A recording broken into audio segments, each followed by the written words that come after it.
A las 5 de la mañana, mi vecino tocó la puerta de mi casa totalmente alterado y me dijo: «Hoy no salga, quédese dentro, ya verá por qué». Hice lo que me dijo. A las 11 de la noche, un grupo de desconocidos vino a buscar a mi nuera. Pero antes de continuar, revisa si ya te suscribiste al canal y comparte en los comentarios desde dónde nos estás viendo. Nos encantaría saber hasta dónde llegan nuestras historias de venganza. A mi edad, el sueño ya no es profundo ni continuo. Suelo despertarme varias veces durante la noche, pero esta noche fue diferente.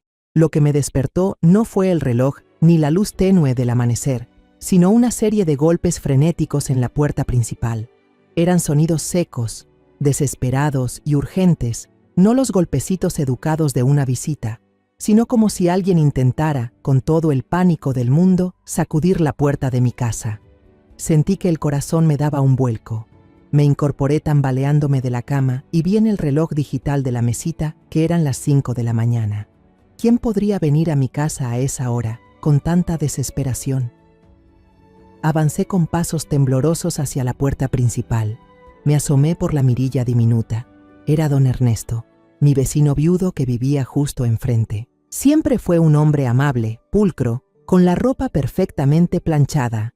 Pero el hombre que estaba del otro lado de la puerta no se parecía a él. Su cabello blanco estaba despeinado, su rostro normalmente afable lucía pálido, marcado por las arrugas del miedo. Solo llevaba puesto un pijama y una bata, temblando bajo el frío cortante de la madrugada. Una sensación de inquietud me recorrió el pecho.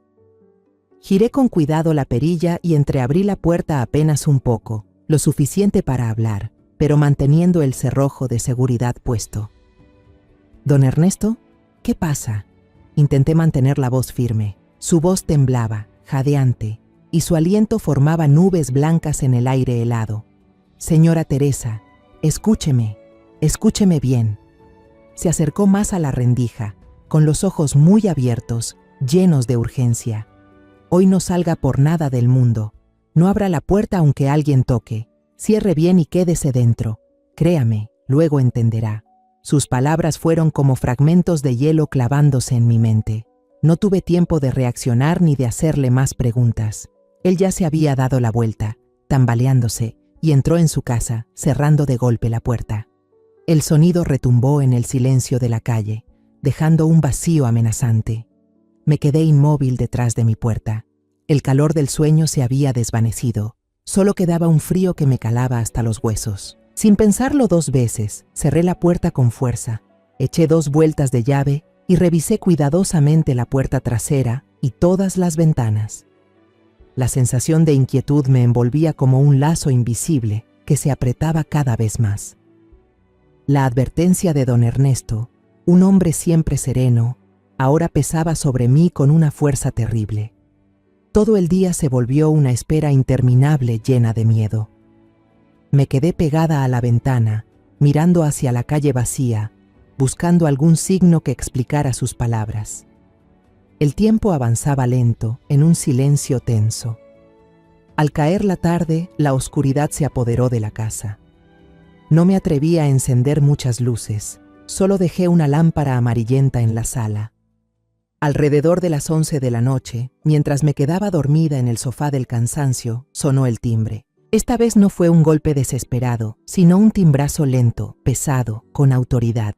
El corazón me golpeó el pecho. Me acerqué en silencio y miré por la mirilla. Bajo la luz amarilla del porche, 3 hombres desconocidos estaban allí. Uno, alto y delgado, de rostro huesudo y con una chaqueta de cuero, se encontraba al frente, con la mirada afilada como una navaja. Detrás de él, 2 tipos corpulentos, con el cuello y los brazos cubiertos de tatuajes amenazantes. Aun con la puerta de madera entre nosotros, podía oler el humo de cigarro y el alcohol barato que se colaban por la rendija. Un olor a peligro. El hombre alto habló con voz dura, lo suficientemente fuerte para que escuchara cada palabra. «Abra la puerta. Sabemos que el matrimonio Herrera está ahí adentro». Todo mi cuerpo comenzó a temblar. Me aferré con fuerza al picaporte para mantenerme en pie, tratando de responder a través de la puerta gruesa. Se equivocan de persona. Mi hijo está de viaje. y a mi nuera no la he visto desde esta mañana». El hombre alto y delgado soltó una risa seca y escalofriante. Sacó un papel arrugado del bolsillo de su chaqueta y lo acercó al ojo de la puerta para que yo lo viera. Aunque la imagen era borrosa y distorsionada, me quedé helada al reconocer la firma familiar de mi hijo al final de la página. Era la letra de Julián, no había duda. «Las deudas se pagan», dijo el tipo, con una voz fría como el hielo. «Tu hijo y su esposa nos pidieron prestada una cantidad considerable para un negocio. Hoy vence el plazo». Sentí que la cabeza me daba vueltas. Julián nunca me había dicho nada de eso. Desesperada, temblando, intenté llamar a mi hijo y a mi nuera, pero lo único que obtuve fue un silencio aterrador del otro lado de la línea. No tenía otra opción. No sabía quiénes eran. No entendía lo que estaba pasando, pero sabía que no podía dejar que mi hijo corriera peligro.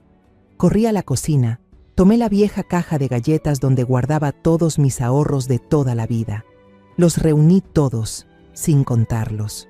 Volví a la puerta, la abrí apenas lo necesario, con la cadena de seguridad aún tensa. Con manos temblorosas, pasé el fajo de billetes por la rendija. El hombre lo arrebató bruscamente, lo miró por encima sin mucho interés y lo metió en el bolsillo de su abrigo. «Por ahora basta», dijo, sin un ápice de gratitud en su tono. «Volveremos pronto por el resto, y ni se le ocurra llamar a la policía si no quiere que le pase algo a su hijo». Antes de irse, lanzó una mirada hacia el interior de la casa, sus ojos recorriendo con codicia los muebles viejos. Luego él y sus compañeros se marcharon sin hacer ruido, sus siluetas fundiéndose con la oscuridad espesa de la noche. Cerré la puerta de golpe, me apoyé contra ella y me dejé deslizar lentamente hasta el suelo frío. No podía entender lo que estaba ocurriendo. Casi al mediodía del día siguiente, el sonido familiar de una llave girando en la cerradura rompió el silencio. La puerta se abrió y Julián entró, trayendo consigo el sol y el aire fresco del exterior. «Mamá, ya llegué». Su voz sonaba alegre, llena de energía. Su rostro estaba un poco más bronceado después del viaje con algunos vecinos, y aún tenía una sonrisa luminosa en los labios. Llevaba en la mano una pequeña bolsa de papel. «Tengo un regalo para ti, mamá». La sonrisa de mi hijo fue como una cuchillada directa al corazón. Él todavía vivía en su mundo feliz, un mundo sin hombres tatuados, sin amenazas, sin aquel maldito papel de deuda. Al ver las ojeras marcadas bajo mis ojos y mi semblante agotado, su sonrisa se desvaneció un poco. «Mamá, ¿no te sientes bien? Te ves muy cansada. ¿Pasó algo mientras yo no estaba?». No tuve fuerzas para responder. La garganta se me cerró. En silencio, tomé la bufanda que me ofrecía y la dejé sobre la silla cercana. Apreté su muñeca con una mano helada y cerré la puerta con llave. Lo llevé, aún confundido, hasta la mesa del comedor. Sin decir palabra, abrí el cajón y saqué el papel arrugado que aquellos hombres habían dejado tirado en el suelo la noche anterior. Lo puse sobre la mesa, frente a Julián. Él lo miró. Luego me miró a mí, con expresión de desconcierto. «¿Qué es esto, mamá?». Tomó el papel, al principio con desinterés, pero pronto su mirada se detuvo en la fila interminable de ceros. Sus cejas se fruncieron levemente, y entonces, al llegar a la firma al final de la hoja, la sonrisa que quedaba en su rostro se congeló y desapareció. Su cara se puso pálida, tan blanca como el papel que sostenía. Sus manos, antes firmes, comenzaron a temblar. Balbuceó con dificultad, como si algo le obstruyera la garganta. ¿Qué es esto? Mamá, ¿de dónde sacaste esto?». Fue entonces cuando por fin pude hablar. Mi voz estaba ronca, cansada. Le conté todo lo que había pasado la noche anterior, desde la advertencia desesperada de don Ernesto al amanecer, hasta la aparición de los 3 cobradores y el fajo de dinero que tuve que entregarles, los ahorros de toda mi vida. Con cada palabra que salía de mi boca, el rostro de Julián se volvía más pálido. Se quedó helado, negando con la cabeza una y otra vez, como si no pudiera creer lo que acababa de escuchar. «No, no puede ser. Mamá, no es lo que usted piensa». Se apresuró a explicarse, con una voz llena de confusión y un dejo de esperanza frágil, como si quisiera convencerse a sí mismo. Este dinero era un préstamo que Camila pidió para abrir la tienda de cosméticos que tanto soñaba. Dijo que los trámites bancarios eran muy complicados y que necesitaba el dinero con urgencia, así que un préstamo privado sería más rápido. También dijo que mi historial crediticio era mejor que el suyo, y por eso me pidió que firmara a mi nombre solo como garantía. Todo lo demás, los pagos de intereses y capital, ella prometió encargarse de todo. Su voz se fue apagando poco a poco. La seguridad inicial se transformó en duda. Sacó el teléfono del bolsillo, las manos temblorosas mientras marcaba el número de Camila. Se llevó el teléfono al oído y mi corazón se apretó con cada tono que sonaba. Primera llamada. El número que usted marcó no está disponible. Por favor, intente más tarde. Marcó de nuevo. Segunda vez. Tercera. El resultado fue el mismo. La voz fría y mecánica de la operadora. El desconcierto empezó a reflejarse en sus ojos. Salió de la pantalla de llamadas y abrió la aplicación de mensajes, donde ambos solían hablar todos los días. Escribió rápido. Camila, ¿dónde estás? Llámame urgente. Presionó enviar, pero el mensaje no se envió. En su lugar, apareció una notificación helada en la pantalla. No puedes enviar mensajes a esta persona. Lo había bloqueado. La verdad, cruel y dura, le cayó como un balde de agua fría. Desesperado, salió de la aplicación y abrió las redes sociales, buscando alguna pista. Escribió el nombre de Camila en la barra de búsqueda. No hubo resultados. Su perfil, antes lleno de fotos felices, de palabras dulces, de momentos compartidos, había desaparecido, como si nunca hubiera existido. Mi hijo apoyó la cabeza sobre la mesa, cubriéndose el rostro con las manos. Sus amplios hombros comenzaron a temblar. Los sollozos ahogados, contenidos a la fuerza, estallaron en medio del silencio de la habitación. No gritó, no lloró a voz en cuello. Era el colapso silencioso de un hombre traicionado y empujado al abismo por la persona que más amaba. En ese instante, los dos comprendimos la verdad. Camila lo había planeado todo. Había usado el amor y la confianza absoluta de Julián como arma, tendiéndole una trampa de deudas meticulosamente calculada.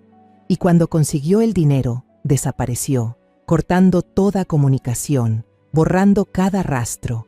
Al ver a mi hijo destruido, una llama de ira y determinación se encendió dentro de mí. El dolor puede paralizarte, pero la rabia a veces es lo único que te obliga a levantarte. No podía quedarme allí llorando. Necesitaba respuestas. Tenía que saber qué demonios había pasado con mi familia.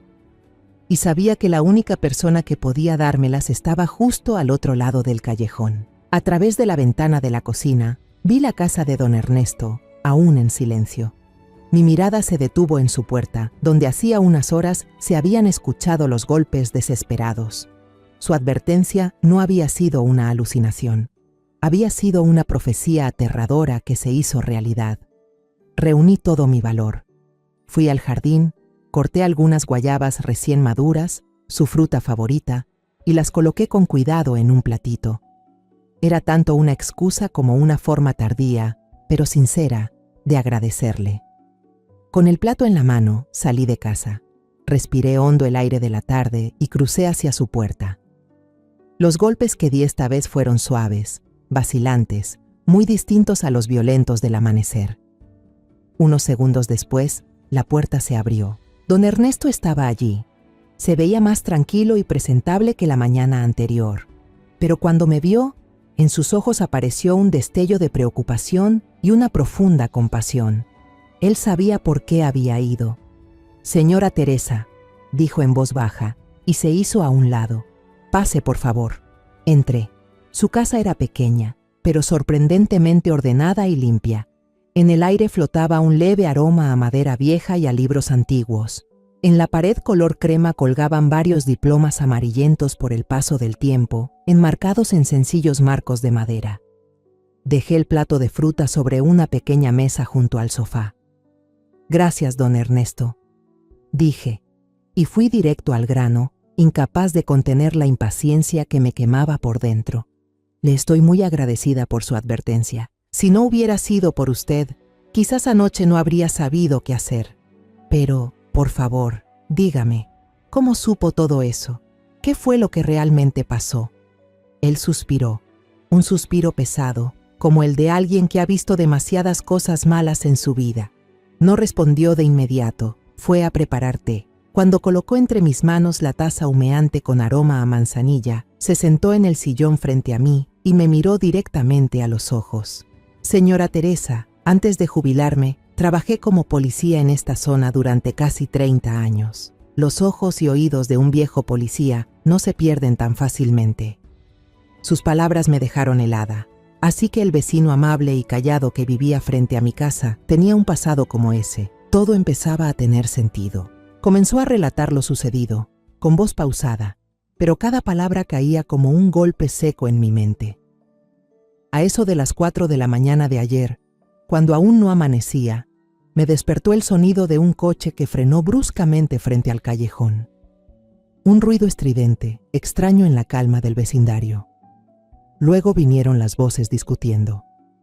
Al principio eran susurros, pero poco a poco se hicieron más fuertes, más tensas. Su instinto policial despertó. Corrió la cortina y miró por la ventana. Bajo la luz amarillenta y débil del farol, una escena lo dejó sin aliento. Vi a su nuera Camila frente a 3 hombres junto a un auto oscuro. Llevaba una maleta grande y reconocí de inmediato a uno de ellos. Su mirada se volvió fría. Era un tipo apodado El Martillo. Es uno de los matones más conocidos de una banda de prestamistas delictivos de la zona que se hacen llamar El Toro. Sentí que el corazón se me detenía. ¿Una banda? ¿Usureros?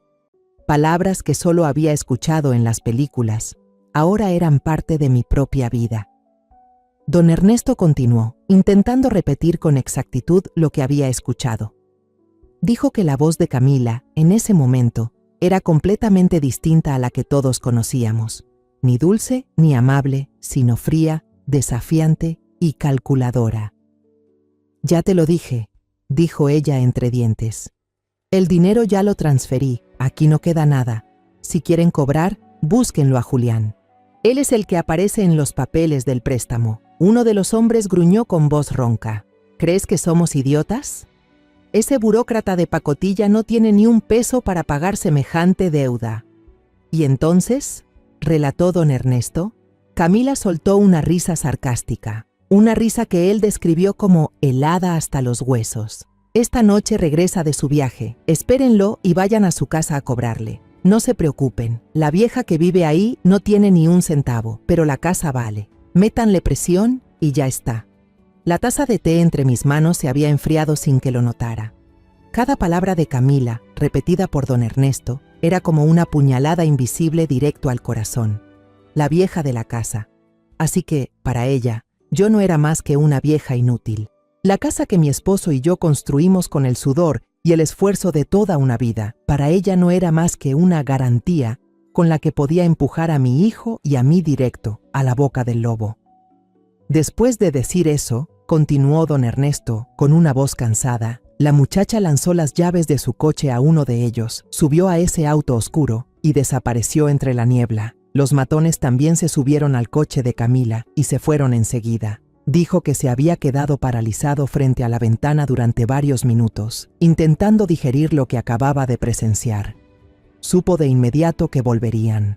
Volverían por la noche, cuando Julián regresara, tal como Camila les había indicado.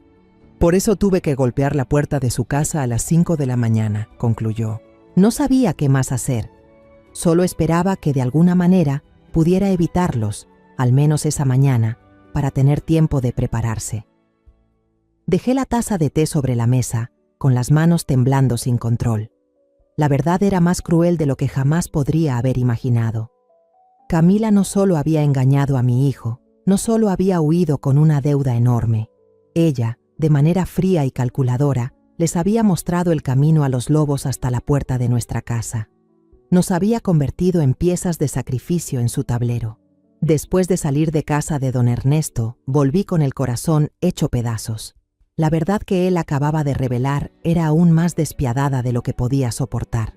Los 3 días siguientes pasaron en un silencio aterrador. Julián casi no dijo palabra. Se encerraba en su habitación, con la mirada perdida en la ventana. Sabía que se estaba castigando, culpándose por haber confiado ciegamente. Y yo vivía con un miedo constante. Cada vez que escuchaba un coche detenerse frente a la casa, el corazón se me encogía. Sabía que volverían. No era una posibilidad, era solo cuestión de tiempo. Y entonces, nuestro temor se hizo realidad. Una tarde abrasadora, de esas en las que uno cree que nada oscuro puede ocurrir, ellos llegaron. Esta vez no tocaron la puerta. Los golpes sonaron secos, violentos, como si alguien la estuviera pateando con furia. Toda la casa tembló. El hombre alto y huesudo del otro día era nuevamente el que lideraba. Su voz áspera atravesó la madera. «¡Abran la puerta! ¡Se les acabó la diversión, vieja!». Julián dio un salto, salió corriendo de su cuarto. Aunque su rostro seguía demacrado, en sus ojos apareció un destello de protección. Me hizo una seña para que retrocediera, y tratando de mantener la calma, les habló a través de la cadena de seguridad. «Estamos haciendo lo posible. Por favor, denos un poco más de tiempo afuera». El líder soltó una carcajada despreciativa, un sonido escalofriante. ¿Tiempo? Su tiempo se mide en intereses diarios, idiota. Si hoy no hay dinero, saquen sus cosas y lárguense de la casa. Otro gritó desde atrás. «Apúrense, no tenemos todo el día para jugar con ustedes». Sabiendo que no se podía razonar con ellos, corrí temblando a mi habitación. La esperanza se había extinguido. Solo quedaba la desesperación. Abrí una vieja caja de madera, donde guardaba los últimos recuerdos de mi vida. Dentro estaban los pendientes de oro que mi madre me había dejado antes de morir, y el anillo de bodas que mi esposo me puso en el dedo más de 40 años atrás. No eran solo objetos, eran memoria, eran una vida entera. Las lágrimas me corrían sin detenerse, pero sabía que no tenía otra opción. Salí con la caja en las manos, la voz entrecortada por la emoción. «Por favor, acepten esto, es todo lo que nos queda. Les prometo que pagaremos todo, de verdad». Entreabrí la puerta y pasé la caja por la rendija. El hombre la tomó con brusquedad, la volcó sobre su mano y las joyas cayeron, emitiendo un sonido pequeño y triste. Frunció los labios con una expresión llena de desprecio. «¿Esto nada más? No alcanza ni para pagar los intereses de una semana», gruñó. «La próxima vez que volvamos y no haya suficiente dinero, no nos culpen si sellamos este chiquero». Dicho eso, se dieron la vuelta y se marcharon, dejando atrás insultos y miradas llenas de odio. Julián y yo nos quedamos allí, mirando la puerta que había quedado abollada por una patada. Luego, los dos nos dejamos caer al suelo, completamente derrotados. Se acabó. Todo se había acabado de verdad. Nos quedamos así, sumidos en el silencio del fracaso. Pero no habían pasado ni 5 minutos cuando el timbre volvió a sonar. Esta vez no fue un golpe violento, sino un timbre suave, educado, casi vacilante. Nos sobresaltamos. Julián se levantó de un salto y miró por la mirilla. Se volvió hacia mí con el rostro lleno de confusión y miedo. «Mamá, es uno de ellos». Volvió solo. El corazón me latía con fuerza. ¿A qué había vuelto? ¿A llevarse lo poco que quedaba? Contuvimos la respiración, sin movernos. El hombre afuera parecía muy paciente. Tocó el timbre otra vez, con la misma suavidad que antes. Era el más callado del grupo, el que siempre se quedaba atrás cuando venían. Su rostro no era amenazante, pero su silencio me ponía aún más nerviosa. Reuniendo todo mi valor, le hice una señal a Julián y abrí la puerta apenas un poco, sin quitar la cadena. El hombre estaba allí, y no se veía tan intimidante como había imaginado. Me miró directo a los ojos, sin apartar la vista. Su voz era grave y tranquila, completamente distinta al papel de matón que había interpretado antes. «Señora Teresa, por favor no se asuste. Soy Ángel Moreno. Necesito hablar a solas con usted y su hijo». Sus palabras me dejaron helada. Sabía mi nombre. Y ese tono no era el de un cobrador. Sacó con calma de su chaqueta una cartera de cuero gastada y me la mostró. Dentro, bajo una capa de plástico transparente, Había una placa policial con su foto, nombre y cargo. Ángel Moreno, agente encubierto. Julián y yo nos quedamos paralizados, sin poder articular palabra. Mi mente estaba en blanco. ¿Qué estaba pasando? Al ver que aún dudábamos, él continuó con el mismo tono sereno. Lamento lo que usted y su familia han tenido que pasar. Estoy infiltrado en la banda de El Toro para investigar su red de préstamos ilegales y lavado de dinero. Lo que acaban de vivir era parte de mi cobertura. Echó un vistazo hacia la calle, como asegurándose de que nadie lo seguía, y añadió: sé que el señor Ernesto, su vecino y ex policía, la advirtió. Hemos estado vigilando a esta banda durante mucho tiempo y el expediente del señor Ernesto nos ha ayudado bastante. Mencionarlo disipó la última duda que quedaba en mí. Nadie más podía saber eso. Con las manos temblorosas, quité la cadena y abrí la puerta por completo para dejarlo pasar. Ángel entró y cerró la puerta con suavidad. Se quitó la chaqueta de cuero, dejando ver una camisa sencilla debajo.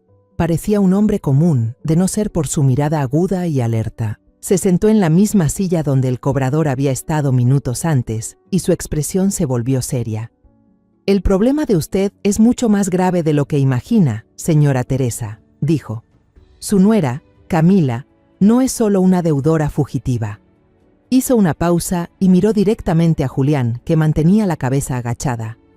Tenemos pruebas de que ella es un eslabón importante en la red. Ella ayudaba a blanquear dinero a través de falsas inversiones, como esa supuesta tienda de cosméticos de la que le habló. Ella seducía a personas ingenuas como tú para que pidieran préstamos a su nombre y luego se quedaba con el dinero y desaparecía, dejando la deuda al nombre de la víctima y una fachada legal para su banda. Julián levantó la cabeza. Su rostro se puso pálido, incapaz de creer lo que acababa de escuchar. Su esposa no solo era una estafadora, sino también cómplice de una organización criminal. Entonces Ángel se volvió hacia mí con una mirada llena de determinación. Señora Teresa, hoy vine porque necesito su ayuda. Necesitamos que usted y Julián sigan interpretando a las víctimas acorraladas. A partir de ahora, cada acción suya será supervisada y guiada por nosotros. Su cooperación nos ayudará a tender una gran red, atrapar a toda la banda y, lo más importante, encontrar dónde se esconde Camila. Miré a Julián, mi hijo, desmoronándose por completo. Miré a mi alrededor, a esta casa que contenía toda mi vida, lo que estábamos a punto de perder. Una sensación extraña comenzó a crecer dentro de mí. El miedo seguía ahí, pero empezó a ceder su lugar a algo más poderoso: la ira y la determinación. No podía permitir que destruyeran a mi familia así.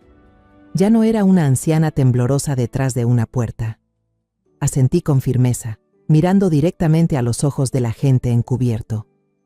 ¿Qué tengo que hacer? Desde ese momento, sentí como el miedo que siempre me había acompañado empezaba a solidificarse, convirtiéndose en algo duro y afilado. Ya no era solo una madre preocupada por su hijo. Me había convertido en una aliada, una pieza dentro de una investigación de la que dependía el futuro de mi familia. Nuestra primera reunión tuvo lugar 2 días después, no en casa, sino en una pequeña cafetería discreta, escondida en un callejón del suburbio. Ángel quería garantizar la máxima seguridad. Vestía de civil, con una camisa de cuadros y pantalones caqui. Parecía un oficinista cualquiera escapando del trabajo. Nadie podría imaginar que ese mismo hombre, 2 días atrás, había fingido ser un matón tatuado. No vino solo, lo acompañaba un hombre de mediana edad, con gafas de montura gruesa y el cabello entrecano perfectamente peinado. Ángel lo presentó como el abogado Montalvo, un experto en delitos financieros que colaboraba con la policía. El abogado tenía una mirada penetrante, capaz de leer a la persona que tenía enfrente. Nos estrechó la mano a Julián y a mí con un apretón firme y confiable. Después de pedir café, el abogado Montalvo fue directo al grano. Se puso unos guantes delgados y extendió sobre la mesa el documento de deuda que yo había guardado con tanto cuidado. Lo examinó con una pequeña lupa. Tras unos minutos de silencio, levantó la vista, con expresión decidida. Tal como sospechaba, dijo. La empresa de préstamos mencionada aquí, Finanzas Prósperas, es una empresa fantasma. La dirección registrada corresponde a un terreno baldío en las afueras. El sello también es falso, señaló unas letras diminutas al final del contrato. Este es un contrato trampa típico. Los intereses usureros están ocultos bajo cláusulas complicadas de penalizaciones y cargos administrativos. Está diseñado para que el deudor nunca pueda terminar de pagar. Cada palabra que salía de su boca me hacía sentir el pecho más pesado. Julián, a mi lado, tenía las manos entrelazadas sobre las piernas, apretando con tanta fuerza que se le pusieron blancas. En ese momento, Ángel habló. Miró directamente a mi hijo, con voz seria pero comprensiva. Julián, sé que esto es muy difícil, pero necesito que revises todos los recuerdos y dispositivos electrónicos que Camila haya podido usar. Cada detalle, por pequeño que sea, puede ser una pista, un correo viejo, un mensaje eliminado, una conversación que te pareció rara, cualquier cosa. Al mirar a mi hijo, supe que Ángel le estaba pidiendo algo cruel. Cada clic, cada vez que pasaba por una foto vieja, sabía que era como usar un trozo de vidrio para cortar una herida que aún no había sanado. Pero Julián solo asintió en silencio. En su mirada había una determinación dolorosa. Esa noche, nuestra casa quedó envuelta en un silencio extraño. Julián se sentó frente a la vieja laptop que Camila había dejado, esa que antes casi nunca tocaba. El sonido constante del teclado resonaba en la oscuridad. Yo no dormí.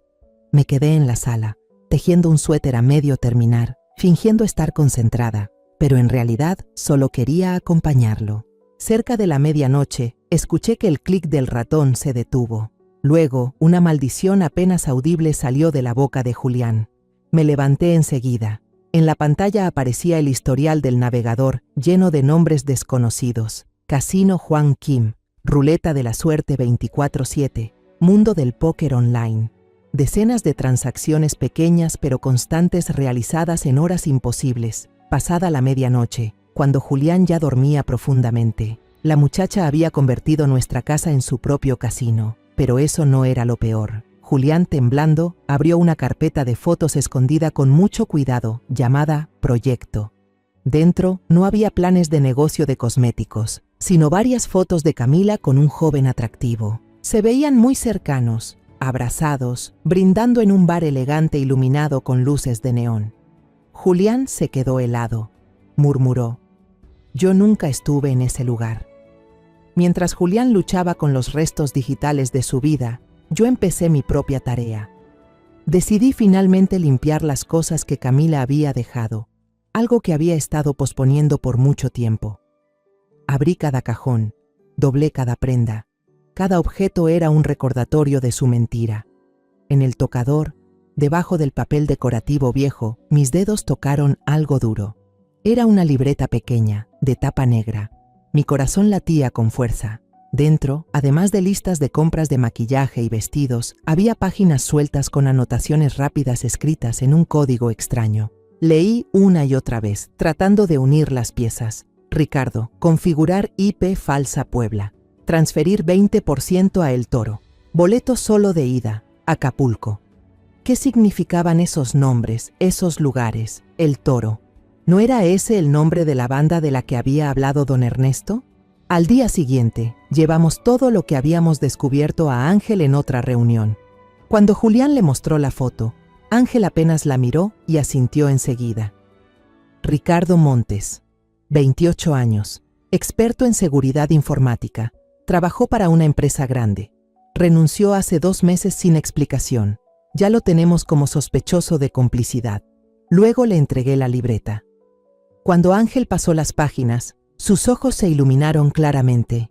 Señaló las líneas desordenadas. Aquí está. Este es el fragmento que nos faltaba. Puebla, Acapulco, no son simples notas, es su plan de fuga. Tomó una servilleta del escritorio y dibujó flechas y círculos torcidos para explicarnos, a 2 personas mayores sin idea de tecnología, cómo funcionaba todo. Su esquema es muy sofisticado, dijo. El enorme préstamo a nombre de Julián, Camila nunca lo usó para abrir la tienda. Lo transfirió a decenas de cuentas bancarias de personas pobres a las que convencía con una pequeña comisión. Desde ahí, ese tal Ricardo usaba sus habilidades para convertir todo en criptomonedas, las metía en plataformas internacionales de juego para lavarlas y luego las retiraban en otro lugar como dinero limpio. Rodeó con un círculo la palabra Puebla. Aquí realizaban las transacciones finales, y Acapulco, subrayó el nombre, era el destino final. Con el dinero limpio comprarían boletos y desaparecerían del país. La tienda de cosméticos fue solo una excusa perfecta, concluyó Ángel con voz firme. En realidad, estaban ejecutando una operación mucho más grande, y Julián fue solo un peón en su plan. Después de aquella reunión con Ángel y el abogado Montalvo, un silencio extraño se apoderó de nuestra casa. No era un silencio de paz, sino el silencio de un escenario a punto de levantarse. Según las indicaciones de Ángel, teníamos que intentar que todo pareciera lo más normal posible, actuar como si solo fuéramos madre e hijo sumidos en deudas y desesperación, para no llamar la atención de esa pareja. Ángel dijo que su equipo estaba corriendo contra el tiempo, tratando de rastrear el dinero sucio antes de que pudieran lavarlo por completo y desaparecer. Cada día que pasaba era una puesta en escena. Yo seguía cocinando y limpiando la casa. Julián seguía saliendo por las mañanas y volviendo por las tardes, fingiendo que iba a trabajar, aunque en realidad se iba a la biblioteca municipal a pasar el día. Hablábamos muy poco, porque cualquier palabra podía romper la frágil máscara que intentábamos mantener. El aire en la casa era denso y tenso. Vivíamos en una trampa y al mismo tiempo éramos el señuelo. Y entonces, una mañana de viernes, mientras yo amasaba pan, Julián salió del cuarto con una expresión extraña. Había recibido un correo del banco. «Es solo un aviso de intereses, mamá», dijo, pero vi que su mano temblaba al abrir la laptop. Inició sesión en su banca en línea. No era la cuenta de su nómina, sino su cuenta de ahorros. Una cuenta que había ido juntando con esfuerzo durante más de 10 años de trabajo. Una vez me dijo en broma: «Este dinero será para cuidarte cuando seas vieja. No tendrás que preocuparte de nada, solo disfrutar de tu vejez». Era su orgullo, su futuro, la seguridad de mi hijo. Lo vi quedarse inmóvil frente a la pantalla, la espalda rígida. El silencio se alargó hasta que me puse nerviosa. «¿Qué pasa, hijo?», pregunté en voz baja. No respondió. Me acerqué, miré por encima de su hombro la pantalla. Apareció la frase «saldo disponible» y junto a ella un número que jamás olvidaré. Un número seco, frío y despiadado. 0 VNE. Julián quedó paralizado. Todo el sudor, el esfuerzo, los años de trabajo duro, los planes para el futuro, todo se había esfumado y solo quedaba ese cero indiferente. No podía creer lo que veía. Con la mano temblorosa apretó la tecla F5 del teclado. La pantalla parpadeó y se recargó. El cero seguía allí, obsesionante y burlón. Presionó F5 otra vez, como un loco, como si esa acción pudiera cambiar la cruda realidad. «No, no puede ser», balbuceó. Agarró el teléfono con urgencia y llamó al número de atención del banco.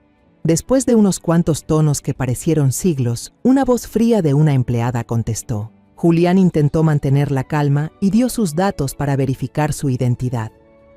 «Disculpe, quisiera saber si hay algún problema con mi cuenta de ahorros. No veo el saldo». Su voz temblaba. Tras unos segundos de silencio, solo con el sonido de teclas tecleando, la empleada respondió de forma profesional. «Señor, según el sistema, la totalidad del dinero en su cuenta de ahorros fue retirado con éxito mediante una transferencia en línea a las 3:15 de la madrugada de hoy. La operación fue autenticada con un código OTP enviado al número de teléfono registrado». Julián se quedó atónito. Las 3:15 de la madrugada. El código OTP.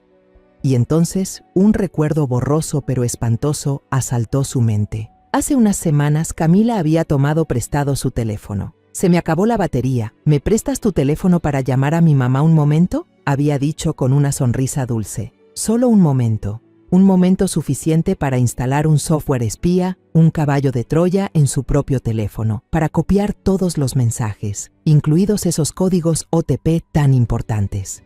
Se desplomó en la silla, el rostro desvanecido. El teléfono se le deslizó de las manos y cayó al suelo. Si aquella deuda fue una puñalada, esto fue el golpe final, un golpe bajo, certero, que derrumbó por completo la poca voluntad que le quedaba a mi hijo. No solo perdió dinero, perdió su futuro, su última fe en la justicia y la seguridad que había tratado de construir toda su vida para su madre. Rápidamente tomé el teléfono. Mis manos temblaban mientras marcaba el número de Ángel. Mi voz se quebró cuando él contestó: «Señor Ángel, se acabó. Se llevaron todos los ahorros de Julián». Del otro lado de la línea, Ángel guardó silencio por un segundo y enseguida me tranquilizó. Su voz firme, sin una pizca de duda: «Señora Teresa, cálmese, escúcheme bien. No haga nada. No se comunique con nadie. Nuestro equipo de seguridad cibernética ya está trabajando con el banco en este momento. Rastreados la dirección IP que hizo la transacción. Quédese en casa». Una hora después, que me pareció eterna, Ángel volvió a llamar. Su voz sonaba tensa, apurada. «Señora Teresa, ya los encontramos. La transacción se hizo desde un cibercafé en Puebla. Enviamos gente allá de inmediato, pero ya habían pasado varias horas. Hay testigos que vieron a una pareja parecida a Camila y Ricardo salir a toda prisa. Sacaron todo el dinero en efectivo de un cajero que estaba cerca. Puebla, el nombre en el cuaderno. Siguieron el plan al pie de la letra. El golpe fue perfecto. No solo se llevaron el dinero del préstamo, sino también todo lo que quedaba. La última esperanza de mi hijo. Ganaron». Días después, Ángel llegó a mi casa con algo que jamás imaginé tener que ver. Era una copia de la orden de captura nacional. En el papel blanco aparecían las fotos de Camila y Ricardo, recortadas de sus documentos. Ambos sonreían, radiantes, despreocupados. Pero debajo de las fotos, en letras grandes y frías, se leía: «Criminales altamente peligrosos», seguidas de una lista de delitos: fraude organizado, lavado de dinero, apropiación indebida de bienes. Esa noche no pude dormir. Me senté en la sala oscura, mirando por la ventana hacia la calle vacía. Me levanté y caminé hasta la pared donde colgaba la foto de boda de Julián y Camila. En la imagen, ellos sonreían felices. La sonrisa de Julián era dulce, la de Camila, radiante. Una mentira perfecta. Con la mano temblorosa, bajé la foto. No la tiré ni la rompí. Solo la puse de cara a la pared, ocultando la sonrisa de quien destruyó nuestras vidas. Una semana después de emitirse la orden de captura, nuestra casa quedó sumida en un silencio tenso, casi insoportable. Cada día comenzaba y terminaba con una espera que desgastaba el alma. Julián casi no hablaba. Había bajado varios kilos. Las ojeras bajo sus ojos se hacían más oscuras. Pasaba horas encerrado en su cuarto, con la mirada perdida por la ventana, como si su mente hubiera viajado a algún lugar lejano, un lugar donde no existía la traición ni el dolor. Yo tenía que mantenerme en pie, no solo por él, sino también por mí. Seguía cocinando sus platos favoritos, aunque apenas los probaba. Mientras preparaba la comida, vivía con el miedo constante de escuchar los golpes de los cobradores en la puerta. La función debía continuar. Una tarde, cuando el atardecer pintaba el cielo de rojo, sonó mi viejo teléfono. Era el número de Ángel. El corazón me dio un vuelco. Contesté enseguida. ¿Aló, Ángel? Su voz al otro lado era urgente, pero cargada de emoción contenida. «Señora Teresa, hay novedades. Las cámaras de seguridad de una gasolinera en la autopista rumbo a Acapulco los captaron hace unas horas. Usaron efectivo y documentos falsos para comprar un coche viejo, probablemente para evitar ser rastreados». Me quedé helada. Acapulco. Otra vez el nombre del cuaderno. Estaban siguiendo punto por punto su plan de fuga. Estaban cerca de la meta. Julián, sentado en la mesa, escuchó toda la conversación. Levantó la cabeza y en sus ojos, antes vacíos, brilló una chispa de desesperación final. «Se acabó de verdad, mamá», dijo con voz amarga. «Ya van camino a Acapulco. Subirán al barco y desaparecerán con todo ese dinero. Tomé su mano helada. Sentí que mi corazón pesaba como una piedra, pero la voz enérgica de Ángel al teléfono me devolvió el aliento. Señora Teresa, no pierda la esperanza. Ellos creen que ya se libraron de nosotros, pero no saben que la red está tendida por todos lados. Hizo una pausa y su tono se volvió más serio. Y ahora tenemos que prepararnos para unos visitantes no invitados en su casa. Interceptamos sus mensajes internos. Después de que Camila y Ricardo huyeran con el dinero, los del Toro están que arden.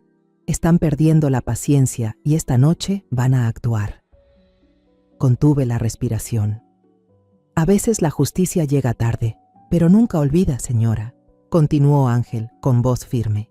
Esta noche deje que todo siga su curso. Cuando lleguen, finja miedo. Haga bien su papel.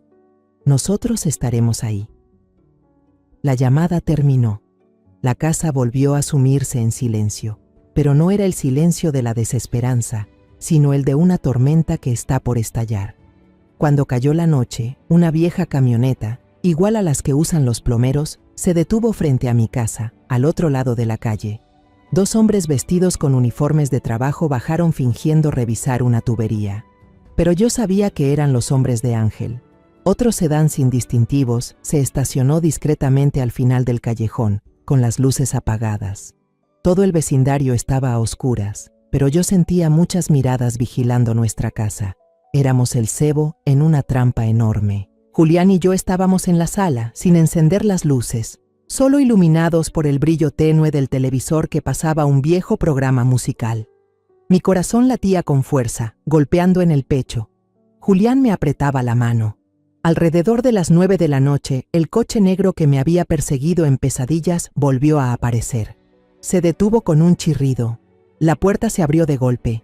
Esta vez no eran 3, sino 5 hombres los que bajaron. Al frente iba un tipo con el rostro surcado por una cicatriz, hombros anchos y mirada dura. El mismo El Martillo del que había hablado don Ernesto. Tenía una marca larga en la mejilla que lo hacía ver aún más brutal.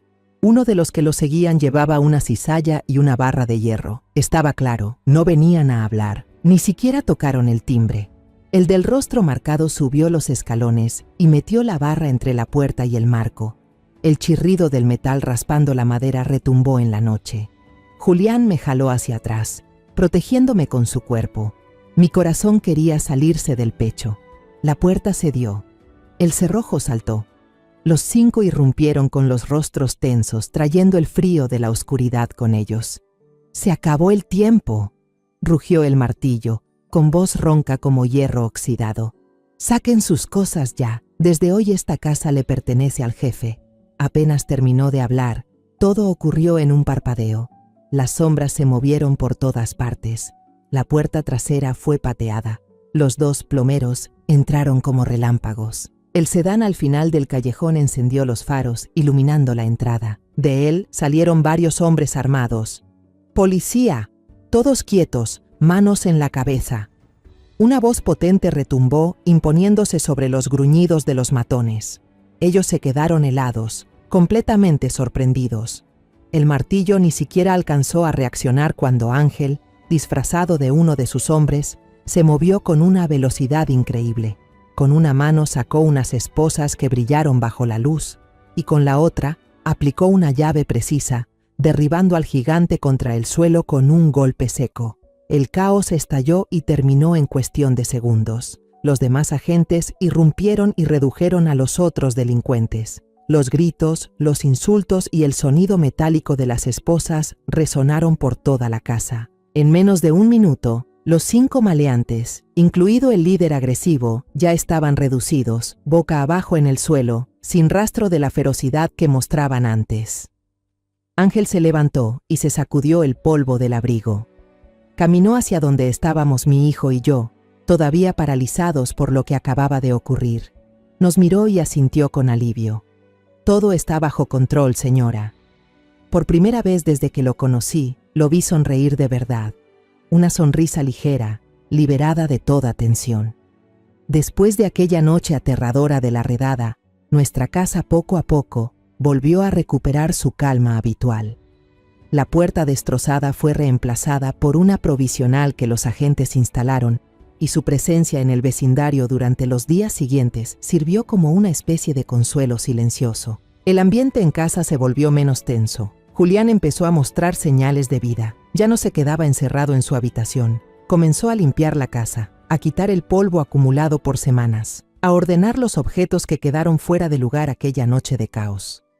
Parecía que el trabajo físico le ayudaba a olvidar, al menos por un momento, las heridas del alma. Lo observé, y al ver su esfuerzo por recomponer nuestra vida poco a poco, sentí un calor suave en el pecho. Tal vez sí podríamos superarlo. Una tarde, mientras tendía la ropa en el patio, sonó el teléfono. Era Ángel.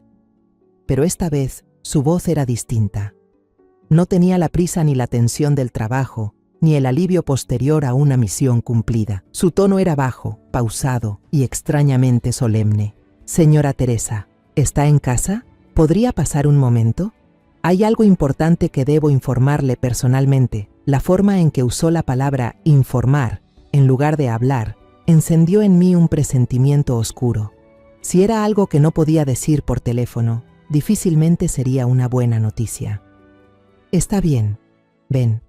Julián y yo estamos aquí», respondí, tratando de mantener la calma. 20 minutos después, el coche familiar de Ángel se detuvo frente a la casa. No venía solo. Lo acompañaba una joven agente de policía, impecablemente uniformada, con el rostro serio. Su presencia hizo que el ambiente se volviera aún más solemne y pesado. Ángel entró y nos saludó con un leve movimiento de cabeza. No se sentó de inmediato. En cambio, nos pidió a Julián y a mí que tomáramos asiento en la mesa del comedor. Julián se limpió las manos con un trapo y salió de la cocina, con el nerviosismo reflejado en la mirada. Nos sentamos. Nadie habló. Ángel no dio rodeos. Colocó sobre la mesa un periódico local del estado de Guerrero, edición de esa mañana. Lo empujó hacia nosotros.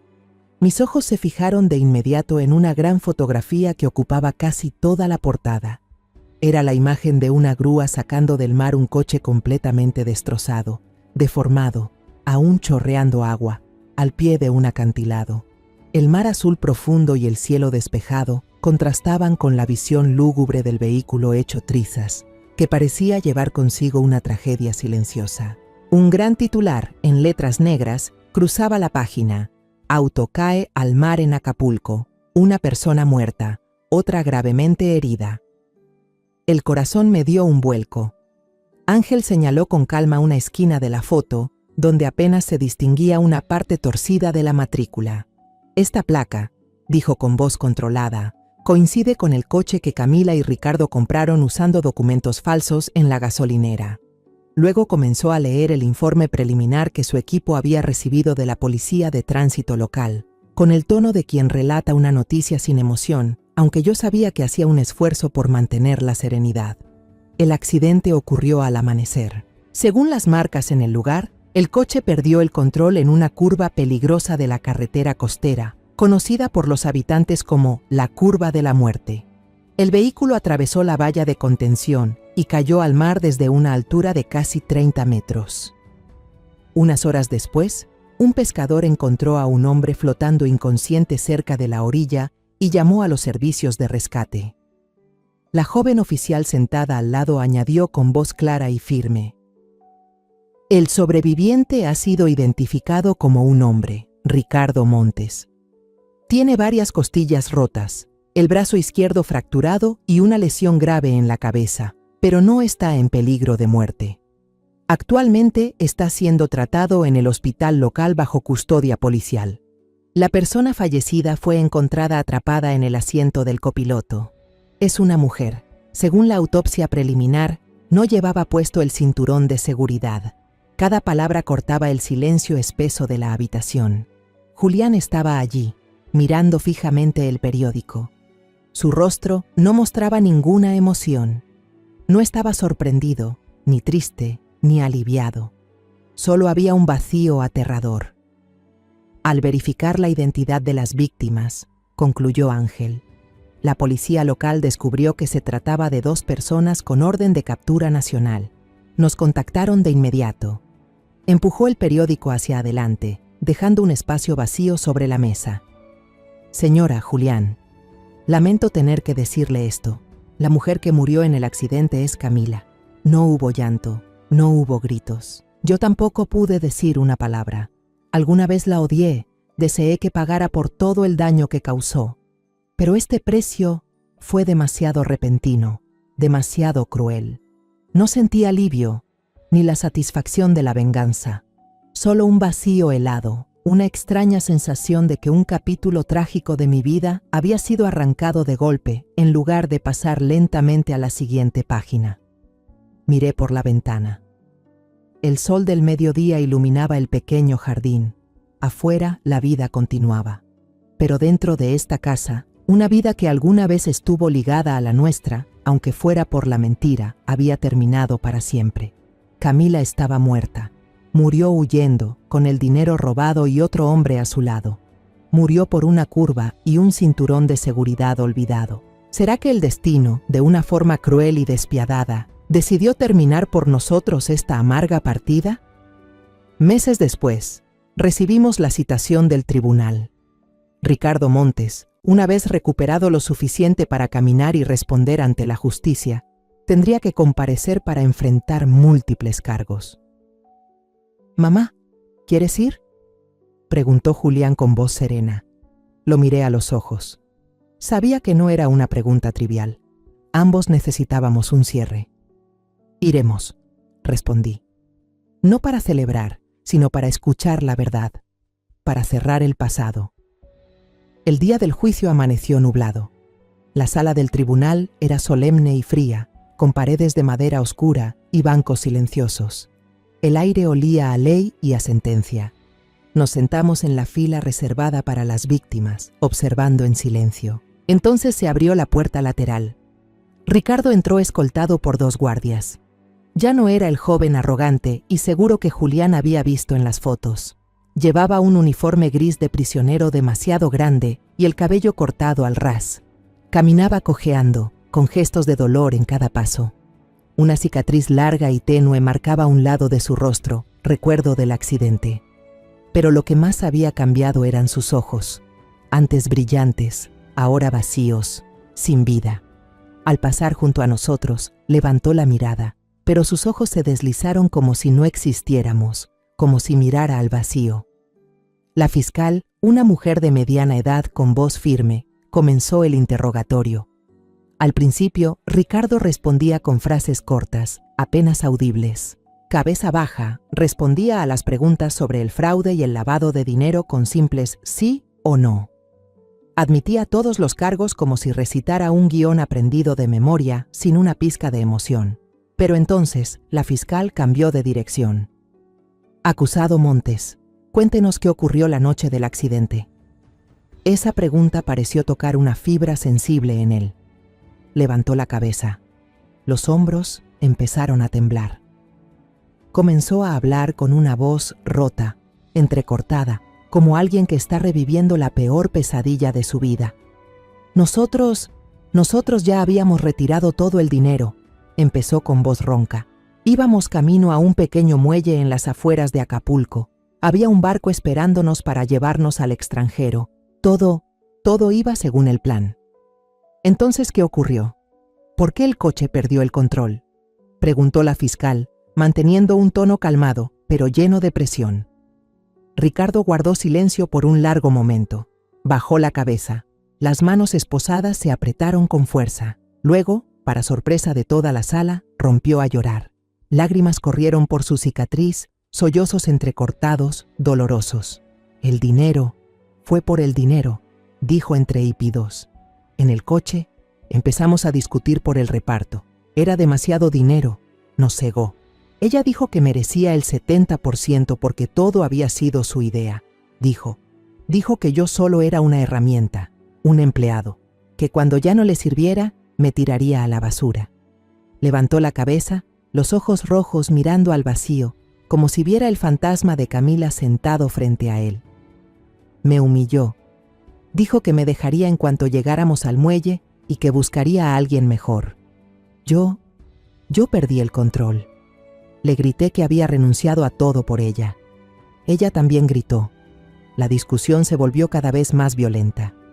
Respiró hondo, intentando recuperar la calma. En un ataque de rabia, pisé el acelerador con fuerza. Solo quería acabar con todo, alejarme de ella. No quería escuchar una palabra más. ¿Y entonces?, insistió la fiscal. La carretera estaba oscura y resbaladiza. Acababa de llover.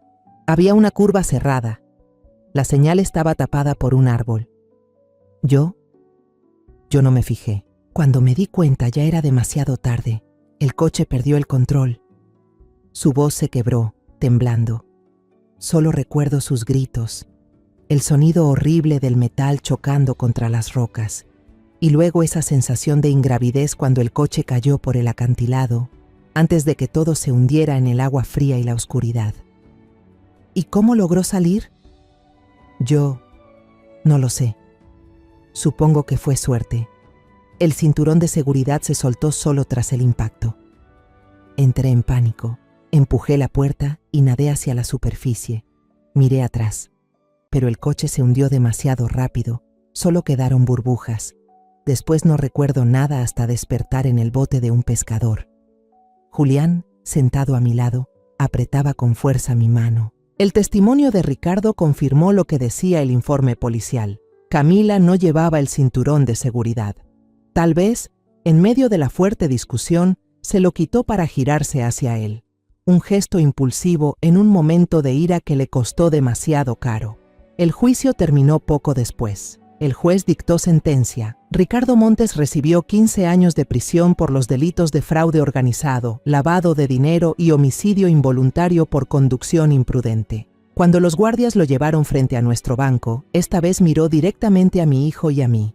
En sus ojos no vi arrepentimiento por lo que le hizo a mi familia. Solo vi el vacío infinito de un hombre que lo había perdido todo: la libertad, el dinero y a la mujer con la que había caído en desgracia. Al salir del tribunal, Julián y yo no dijimos palabra alguna. El sol empezaba a asomar entre las nubes grises, pero nuestros corazones seguían pesados. No hay alegría en la victoria, no hay satisfacción en la venganza, solo una profunda tristeza que se cuela en el alma. Tristeza por una vida que se destruyó a sí misma por la avaricia. Tristeza por el amor ciego de mi hijo, que fue usado de la manera más cruel. Y tristeza por todo lo que se perdió para siempre, aquello que ya nunca podrá recuperarse. Un año pasó tan rápido como un parpadeo. Al salir del tribunal aquel día, pensé que los fantasmas del pasado seguirían persiguiéndonos por mucho tiempo. Pero la vida, al igual que la harina, tiene una manera maravillosa de sanar y volver a levantarse. Nuestra casa ya no es fría, ni huele a miedo ni a lágrimas. En su lugar, siempre hay calidez y aroma. El olor a mantequilla derretida mezclado con vainilla, el pan dorado recién horneado, el chocolate dulce que se esparce por todas las habitaciones y se cuela en cada rincón, ahuyentando los recuerdos oscuros de antaño. Después del juicio, Julián completó el trámite de divorcio unilateral con alguien que ya no estaba en este mundo. Fue un procedimiento extraño, pero necesario para liberarlo del último lazo legal. No volvió a su antiguo trabajo.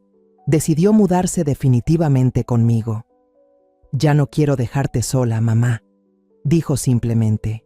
La enorme deuda, después de que la banda de El Toro fue desmantelada, fue anulada gracias a la ayuda del abogado Montalvo, debido a la naturaleza fraudulenta del contrato. Con la pequeña compensación que el tribunal obligó a Ricardo a pagar, tras liquidar todos sus bienes restantes, convertimos nuestra vieja sala en una pequeña y acogedora panadería.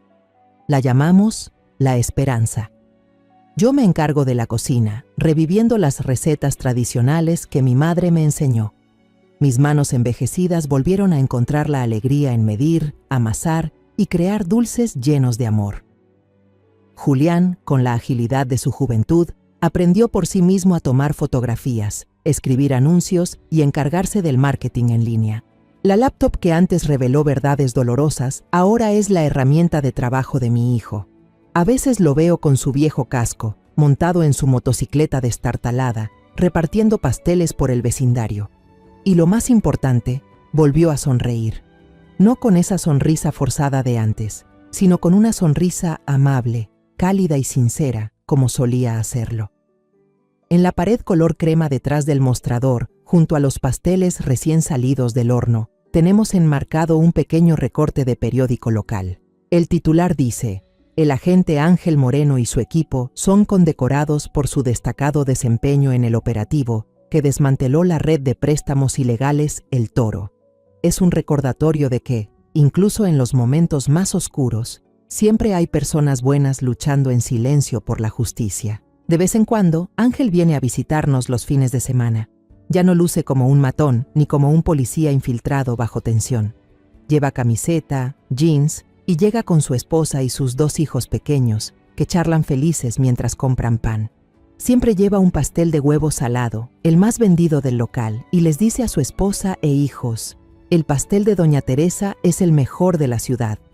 Su sonrisa en esos momentos es tan tranquila, sin rastro alguno de la gente implacable que alguna vez fue. Don Ernesto ahora se ha convertido en un amigo entrañable, alguien indispensable. Cada tarde, después de cerrar la panadería, él viene con su viejo mazo de cartas. Nos sentamos en el porche, tomamos té de manzanilla y jugamos algunas partidas. Me cuenta historias de su juventud como policía, los casos extraños que resolvió. Yo, por mi parte, le hablo de las nuevas recetas que estoy probando. Su compañía ha llenado los silencios de mi vida. Nuestra existencia ahora es sencilla. Ya no hay sobresaltos, ni noches sin dormir por el miedo.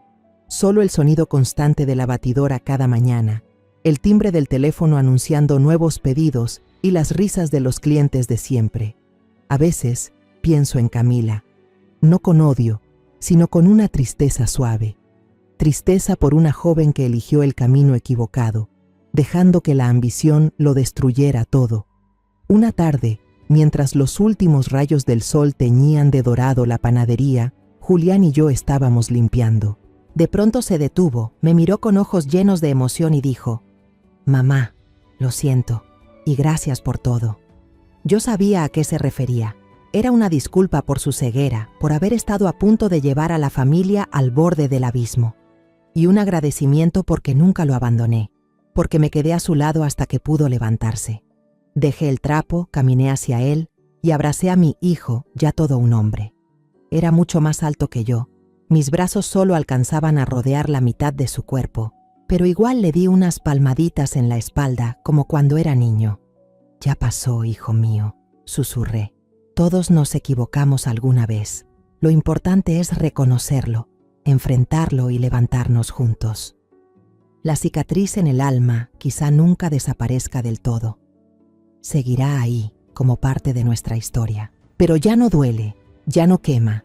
Solo es un recordatorio silencioso de que después de la tormenta más feroz, la calma siempre regresa, simple y dulce como una tanda de pan recién horneado, impregnada del aroma de la esperanza. A esta edad, he comprendido que la justicia no siempre viene de un juez o de la policía, sino del valor y la compasión de las personas. Hay heridas que no se curan con venganza, sino solo al aprender a soltar. La vida me enseñó que quien hace el mal, tarde o temprano, paga las consecuencias, sin que uno tenga que intervenir.